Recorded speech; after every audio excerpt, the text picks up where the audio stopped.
नमस्कार मंडळी, श्री स्वामी समर्थ. आज 2 एप्रिल गुरुवार 2026. आज आहे हनुमान जन्मोत्सव. तर 2 एप्रिलला गुरुवार आलेला आहे आणि गुरुवारी आहे हनुमान जयंती. तर सगळ्या महिलांनी अगदी मनापासून माझी कळकळीची विनंती आहे की या दिवशी काहीतरी सेवा करा, उपाय करा, जे आपल्याला करायचे आहे, जेणेकरून त्या दिवसाचे संपूर्ण फळ हे आपल्याला मिळेल. आता मी अगदी सोप्या आणि साध्या पद्धतीने तुम्हाला हनुमान जयंती कशी साजरी करायची, आपल्याला कसा व कोणता उपाय करायचा आहे, कोणती प्रभावी सेवा करायची, या दिवशी हनुमान जयंतीला कुठल्या नैवेद्य अर्पण करायचा आहे, अगदी महत्त्वाचं म्हणजे नैवेद्य कोणता असावा, त्या नैवेद्याशिवाय आपण केलेली सेवा ही अपूर्ण असते. तो दिवस जो आहे तो आपण पूर्ण होऊ शकत नाही. म्हणून ही अत्यंत प्रभावी माहिती मी तुमच्यासाठी आणलेली आहे. आता दरवर्षी चैत्र महिन्याच्या शुक्ल पक्षाच्या पौर्णिमेला म्हणजेच चैत्र पौर्णिमेला ही हनुमान जयंती आपण साजरी करत असतो आणि या दिवशी भगवान राम आणि हनुमानांची पूजा केल्यामुळे आपल्या जीवनातल्या सर्व अडचणी संकटीपासून आपल्याला मुक्तता मिळत असते. बघा, हनुमानांची आपण जी पूजा करत असतो किंवा प्रभू रामाचे श्रीकट्टर भक्त होते, म्हणून त्यामुळे आपण रामनवमीला सुद्धा आपण हनुमानांची पूजा केलेली असते.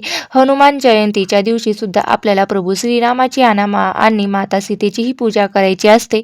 हनुमानाची पूजा केल्यामुळे आपल्या आयुष्यातील सर्व समस्या तर दूर होतात. अनेक वेळा बघा, तुम्ही खूप मेहनत करतात, खूप कष्ट करतात, पण तुमची प्रगती होत नाही. या काही कष्ट हे तुमच्या आयुष्यात येत असतात. तुम्ही जेवढा काम करता त्याचा मोबदला सुद्धा तुम्हाला मिळत नाही. मग कुठेतरी खचून जातात. मग तुमच्यासोबत सुद्धा असं होत आहे ना? तर मग बघा, तुम्ही हनुमान जयंतीच्या दिवशी अगदी सोप्या व साध्या पद्धतीने कशी पूजा करायची, ते कशी सेवा करायची, कोणती सेवा करायची, कोणती अत्यंत प्रभावी सेवा करायची, यामुळे हनुमानांचा आशीर्वाद हे आपल्यावर राहतो. या दिवशी बजरंगबली हनुमानांची पूजा केल्यामुळे आपल्या आयुष्यातील सगळ्या प्रकारचे मानसिक, शारीरिक, जे काही आर्थिक कुठलेही प्रकारचे त्रास असतील तर ते सर्व त्रास दूर होतात. आपल्या मनातील कठीणातील कठीण इच्छा पूर्ण होण्यासाठी या दिवशी आपल्याला साध्या सोप्या पद्धतीने पूजा करायची आहे.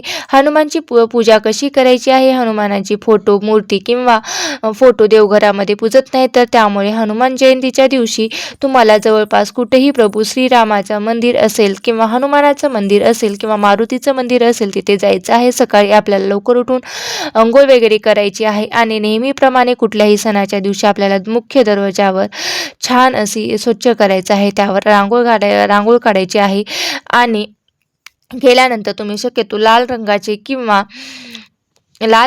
किंवा केशरी रंगाचे या दिवशी कपडे घाला. हनुमान मंदिरामध्ये जायचं आणि आपल्याला हनुमानाच्या मंदिरामध्ये बाहेर तिथे गेल्यानंतर वाहण्यासाठी रुईचं पान दिलं जातं, तेल वगैरे दिलं जातं, बऱ्याचशा गोष्टी आपण अर्पण करत असतो. या सगळं सामान तिथे आपल्याला मंदिराच्या बाहेर मिळतं, ते घेऊन जायची गरज नाही. तुम्ही विकत घ्यायचं आणि हनुमानांना अर्पण करायचं. आणि हनुमानाला तुम्हाला तुळशीची पाने यासोबतच बुंदीचे लाडू जे आहेत ते सुद्धा अर्पण करायचे आहेत. हनुमानाला तुम्हाला सेंदूर अर्पण करायचा आहे, जो केशरी रंगाचा असतो तो सुद्धा थोडासा तुम्हाला अर्पण करायचा आहे. त्यानंतर सेवा म्हणजे बघा, हनुमान जयंतीच्या दिवशी तुम्हाला कुठली सेवा करायची आहे, अत्यंत प्रभावी सेवा कुठली आहे, तर या दिवशी जमलं तर अशा वेळेस एक वेळेस मारुती स्तोत्र म्हणायचं आहे, एक वेळेस पंचमुखी हनुमान स्तोत्र म्हणायचं आहे, एक वेळेस वडवाणाला स्तोत्र म्हणायचं आहे आणि एक वेळेस तुम्हाला रामरक्षा ही वाचायची आहे. बघा, मारुती स्तोत्र, पंचमुखी हनुमान स्तोत्र आणि वडवाण स्तोत्र आणि रामरक्षा स्तोत्र या सेवा तुम्हाला नित्यसेवेच्या पुस्तकामध्ये सुद्धा आहेत आणि या सेवा तुम्हाला करायच्या आहेत.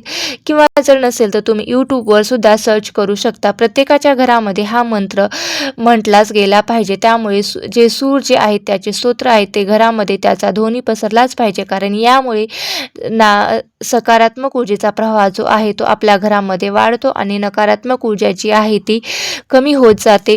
ही सेवा केल्यामुळे आपल्याला फळ तर मिळतच असतं. बघा, हनुमान जयंतीच्या दिवशी अत्यंत महत्त्वाचा दिवस आहे. हनुमानाचा व्रत केल्यामुळे आपल्या आयुष्यातला मोठ्यात मोठं दुःख, अडचणी दूर होतात, सुख, शांती, समृद्धी घरी येत असते. संतान प्राप्तीसाठी सुद्धा तुम्हाला हनुमान जयंतीच्या दिवशी साध्या सोप्या पद्धतीने हनुमानाची पूजा ही नक्की करायची आहे. संतान प्राप्तीसाठी काही अडचणी येत असतील, काही त्यामध्ये प्रॉब्लेम प्रॉब्लेम्स असतील तर ते दूर होतात. आणि बघा, तुम्हाला जसं सांगितलं की या दिवशी तुम्हाला नैवेद्य म्हणजे हनुमानांना गूळ आणि फुटाण्याचा नैवेद्य अर्पण करायचा आहे. तुम्ही अगदी वाटीभर सुद्धा फुटाणे घेतलं तरीही चालतं आणि गुळाचा छोटासा कडा घेतलं तरीही चालेल, ते सुद्धा तुम्ही अर्पण करा. तर बघा, हनुमान हे बल, बुद्धी, शक्ती, युग आणि भक्ती यांचे प्रतीक आहे. भगवान शंकराच्या 11 मारुतींची एकवटलेली शक्ती म्हणजे हनुमान आहे. हनुमानांच्या किती महत्त्व आहे, तर यामुळे हनुमान जयंतीच्या दिवशी तुम्हाला सांगितल्याप्रमाणे जे स्तोत्र आहे ते तुम्हाला म्हणायचे आहेत. मंदिरामध्ये जाऊन हनुमानचा मान सन्मान करायचा आहे. तेथे तुम्हाला नारळ अर्पण करायचा आहे. त्यानंतर रुईच्या पानाचं माळ अर्पण करायची आहे. त्यानंतर तेल अर्पण करायचं आहे. नैवेद्य म्हणजे तुम्हाला बेसनाचे लाडू किंवा बुंदीचे लाडू, यासोबतच तुम्हाला फटाणे आणि गुळ याचा सुद्धा नैवेद्य अर्पण करायचा आहे.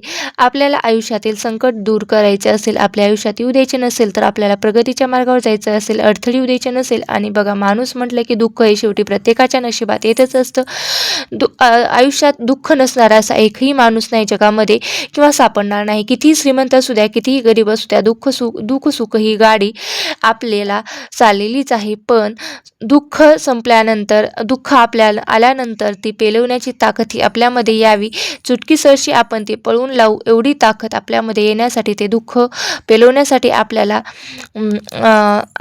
ताकद मिळण्यासाठी, यासाठी आपल्याला हनुमानासारखं बळ येणं महत्त्वाचं आहे. तर यामुळे हनुमानाची कृपादृष्टी प्राप्त होण्यासाठी महिलांनो, तुम्हाला मी सांगितल्याप्रमाणे हनुमान जयंती साजरी करायची आहे आणि सांगितलेली सेवा करायची आहे. नैवेद्य अर्पण करायचा आहे. चैत्र पौर्णिमा या दिवशी असते.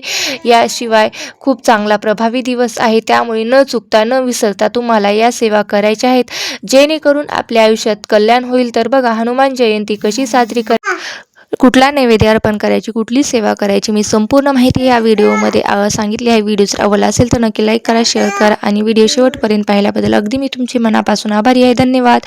श्री स्वामी समर्थ. जय जय स्वामी समर्थ.